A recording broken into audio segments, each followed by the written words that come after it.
Imagine someone earning millions yet end up broke, while another with ordinary salaries quietly becomes wealthy. Why do intelligent people make terrible financial decisions? And why is building wealth often less about math and more about behavior? Today, we're going to summarize one of the most influential personal finance books ever written, The Psychology of Money by Morgan Housel. This book isn't about picking the perfect stock or predicting the economy. Instead, it explains why your habits, emotions, and mindset matter far more than your income or investment knowledge. Whether you're just beginning your financial journey or planning for retirement, these lessons can completely change the way you think about money. Stay until the end because the final lesson may be the most valuable of all. Let's begin. Lesson 1. Financial success isn't about intelligence. One of the biggest myths about money is that the smartest people become the richest. In reality, financial success has much more to do with behavior than intelligence. You don't need a PhD to become wealthy, you need discipline. Many brilliant people lose fortunes because they become overconfident, take unnecessary risks, or allow emotions to control their decisions. Meanwhile, countless teachers, accountants, engineers, and ordinary workers quietly invest every month for decades and retire millionaires. The difference isn't IQ, it's consistency. Managing your emotions is often far more valuable than predicting the next hot investment. The market will always fluctuate. Your ability to remain calm during those fluctuations is what separates successful investors from everyone else. Lesson 2. Luck and risk. Play bigger roles than we admit. One of the most refreshing ideas in this book is that luck and risk are always part of financial success. Sometimes people become wealthy because they were born at the right time. Sometimes businesses succeed because they entered the market at exactly the right moment. Likewise, hardworking people can experience setbacks through no fault of their own. Recognizing this makes us more humble. It reminds us not to judge others too quickly. Instead of assuming every successful person is a genius or every struggling person is irresponsible, we understand that life contains variables nobody controls. This lesson encourages us to prepare for uncertainty rather than pretending we can predict everything. Lesson 3. Enough is a powerful number. One of the most important ideas in the book is knowing when you have enough. Many people spend their entire lives chasing more: a bigger house, a newer car, a larger investment account, a higher salary. But the finish line keeps moving. Without an enough number, you'll never feel satisfied. The happiest wealthy people often aren't those with the largest fortunes. They're the ones who understand what is enough for them. Contentment doesn't mean giving up ambition. It means refusing to sacrifice your family, health, peace of mind, or integrity for money you'll never truly need. Knowing your enough number protects you from endless lifestyle inflation. Lesson 4. Wealth is what you don't see. Many people confuse being rich with being wealthy. Rich is having a high income. Wealth is what you keep. Someone driving a luxury vehicle may actually owe hundreds of thousands of dollars. Someone driving a 10-year-old sedan may have several $1 million invested. Real wealth is invisible.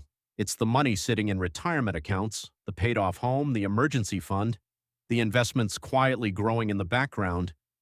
People who look wealthy aren't always wealthy, and people who are truly wealthy often look surprisingly ordinary.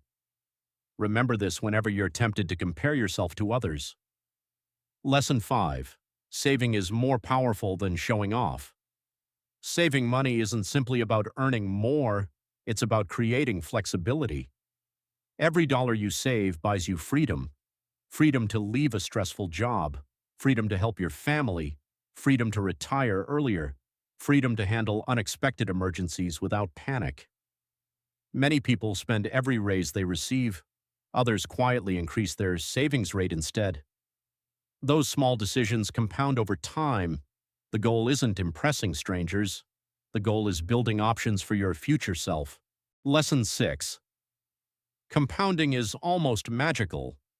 Albert Einstein supposedly called compound interest the eighth wonder of the world. Whether or not he actually said those words, the principle remains true. Compounding works slowly, painfully slowly. For years, it may appear that nothing significant is happening. Then suddenly the growth accelerates. This is why patience matters. Many investors quit too early because they expect immediate results, but wealth usually grows quietly before it grows dramatically. Time is often the greatest investment you can make. Lesson 7. Time matters more than timing. Everyone wants to buy at the perfect moment, sell at the perfect moment, predict recessions, predict recoveries. The truth, very few people consistently succeed. Instead of trying to time the market, successful investors spend time in the market. They invest regularly, month after month, year after year. Bull markets, bear markets, economic booms, economic recessions. Consistency beats perfection.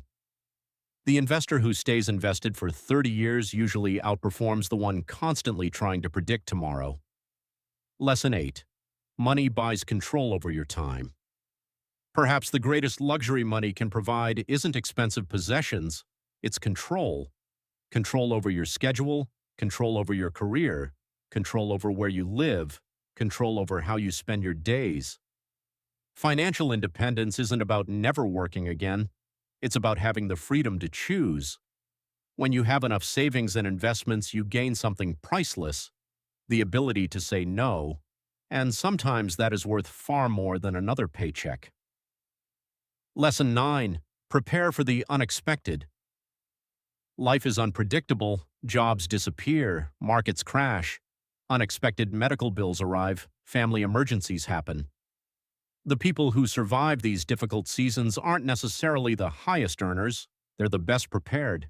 Emergency savings, diversification, reasonable debt, living below your means. These habits may seem boring during good times, but they become lifesavers during difficult ones. Planning for uncertainty isn't pessimism, it's wisdom. Lesson 10. The biggest lesson of all. If there's one message to remember from the psychology of money, it's this. Building wealth isn't about being the smartest person in the room, it's about developing habits that you can maintain for decades. Stay humble, spend less than you earn, invest consistently, be patient, know what is enough, protect your peace of mind. Because wealth isn't built overnight, it's built one good decision at a time. If you found this summary helpful, please like the video, subscribe to the channel, and share it with someone who wants to improve their financial future.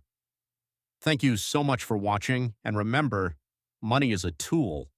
When you master your behavior, you master your money. Thank you so much for spending this time with me.